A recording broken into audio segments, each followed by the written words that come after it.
அண்ணாமலை முந்திரிக்கொட்டைத்தனமாக இதில் வந்து விமர்சனம் செய்தது, எங்கள் மீது வழக்கு பதிவு செய்ய சொன்னது உள்நோக்கம் கொண்டது. அதாவது இருசக்கர வண்டியின் மீது என்னுடைய கார் மோதியது அப்படிங்கிறதுக்கு எந்த ஆதாரமும் இல்லை.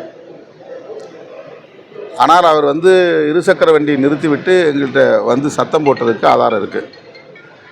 அவரை எஸ்கார்ட் போலீஸ் போய் நீங்கள் ஒதுங்கி போங்கன்னு கேட்குறாங்க, அவர் போக மாட்டேங்கிறாரு. அதன் பிறகு அங்கே இருந்த எங்கள் இயக்கத்தோழர்கள் தம்பி ஒதுங்கி நில்லுங்க, தள்ளி போங்கன்னு சொல்கிறாங்க, அவர் போக மாட்டேங்கிறாரு. அந்த இடத்துல நின்று வீம்புக்கான ஒரு விவாதத்தை நடத்துகிறார், வாக்குவாதம் பண்ணுறாரு. அப்போ வண்டியை நீ முன்னால் தள்ளிப்போ அப்படின்னு அவரை சேர்த்து தான் தள்ளுறாங்க. ஆனால் அவர் கையை விட்டுறாரு.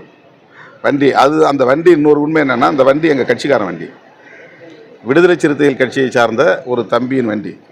அந்த வண்டியை அவர் 12:30 மணிக்கு எனக்கு ஒரு இடத்துக்கு போகணும், வேணும், கொடுங்கன்னு சொல்லி வாங்கியிருக்கிறாரு. ஆனால் 12:30 மணிக்கு அந்த இடத்துல அவர் போகல. 2:30 மணிக்கு நான் நிகழ்ச்சி முடிச்சுட்டு வரும்போது தான் அந்த வண்டி எடுத்துகிட்டு வராரு. அவர் முன்னால் யாருமே இல்லை, எந்த டிராஃபிக்குமே இல்லை.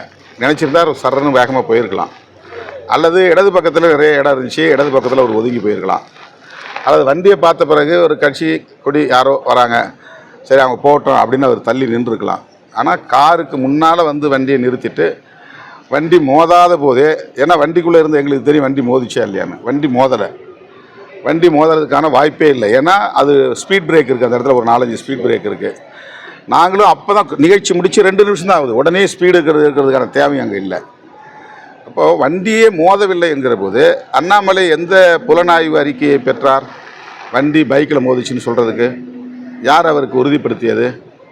அவர் ஏன் முந்திக்கிட்டு விடுதலை சிறுத்தைகள் குண்டர்கள்ங்கிறாரு, ரவுடிகள்ங்கிறாரு?